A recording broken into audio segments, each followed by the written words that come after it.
This is Mr. Wiersma with his fifth presentation or PowerPoint. This one is on the evidence of evolution. And as we talked about in class, evolution is a very powerful theory with evidence to support it. Some scientists claim that the theory of evolution is the most robust theory of all theories. So this presentation is going to go over the different categories of evidence for evolution, and hopefully you'll enjoy watching it. Before we go to the next slide, this slide shows you the fossil record of the whale. And as you see, the whale is an example of what's called reverse evolution, in which it was a four-legged mammal, and then it reverted back to being adaptable to the aquatic ecosystems. And the animal it evolved from, according to the fossil record, looked somewhat like a wolf. And I don't know entirely the explanation for the whale evolution, but I do know they significantly look at the inner ear, something with a cochlea, and they can tell from that that it's a predecessor of the whale. So again, the modern whale evolved from a four-legged mammal. It's called reverse evolution, and this is, according to the fossil record, the first category of evidence for evolution. So where do you typically find fossils? First of all, fossils are very difficult to find. They are not common because you need perfect conditions. But if you do find a fossil, they typically are found in sedimentary rock, which is layered rock. And sedimentary rock indicates that the area was once covered with water. And just because the area might be dry now and not covered with water now does not mean it was always that way in the past. For example, Michigan has some of the largest salt deposits in the world, and also our state stone is Petoskey stone, which is fossilized coral. So Michigan was once covered with water, even though it's not today. So you need perfect conditions, as I previously said, to get fossils. One condition is you need rapid burial or rapid covering to prevent decay from happening. Two, you need hard parts, typically shells or bones or something. And then hopefully, excuse me, the rapid burial and the hard parts allows and covered with sediment allows the fossil to form. The Earth has changed over time, and it's hard for us to realize this because we look at things through our limited lifespans of 80 years or so, if we're fortunate. But the Earth definitely changes significantly over huge expanses of time. This slide is showing you how 94 million years ago, the late Cretaceous period, most of the land masses were covered with water. The oceans were significantly higher, and much of North America was water. The Midwestern states, the Dakotas and Wyoming, Colorado, all as you see was covered with the inland inland ocean, and even what is now Florida was covered as well. So again, this slide is just showing you how the Earth has changed over time, and living things have changed as well.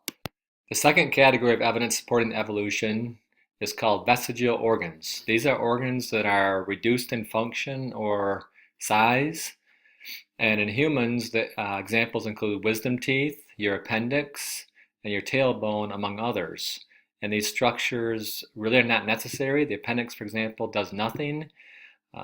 It sometimes can get inflamed and irritated, and one has to get an appendectomy. Same thing with your wisdom teeth; they are not needed as well. Why would you have these structures if they no longer work? Does that mean they used to work? If you look at the whale, a whale again is an example of reverse evolution. And if you look at the pelvis, it still has the bones, the upper leg bone and pelvic bones, which indicates it used to be a four-legged mammal, but now these structures are disappearing over time. So again, these are vestigial organs. Why are these organs there if they no longer serve a useful function?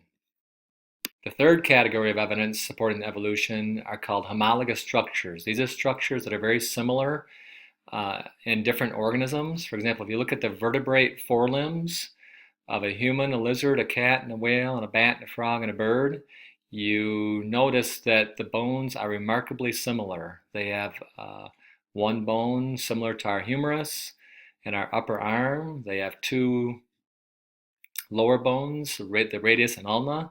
They have carpals, which would be similar to our wrist, and they have phalanges.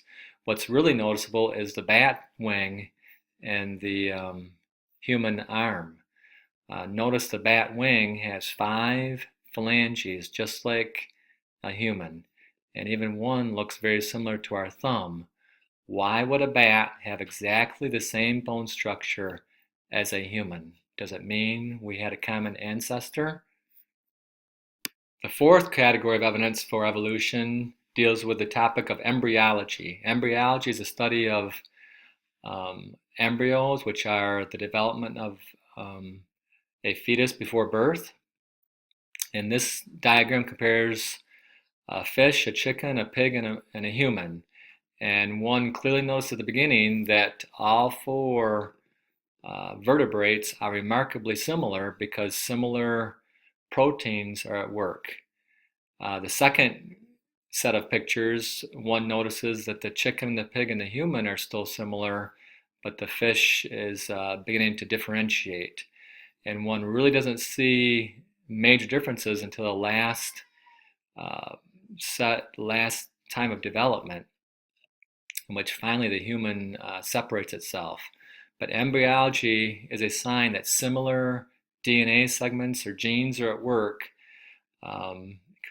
making similar proteins with similar on-off switches, which control the development. Why is it that all vertebrates have similar proteins and similar genes at work? Does this mean we had a common ancestor? The last category of evidence in my presentation about the theory of evolution is DNA evidence. And to me, this is the most compelling evidence. They didn't know all these things as little as 10 or 15 years ago, but now, because of the different genomes they've sequenced, it is very interesting to look at. And the first picture there, the top left, if you look at a human chromosome and a mouse chromosome, notice that there's these things called AREs. ARE stands for ancient repetitive elements. And if you compare a human and a mouse, you notice that the same sequences, these same ancient repetitive elements, are in similar locations in each organism. Also notice there's these things called truncated AREs. Truncated means chopped off.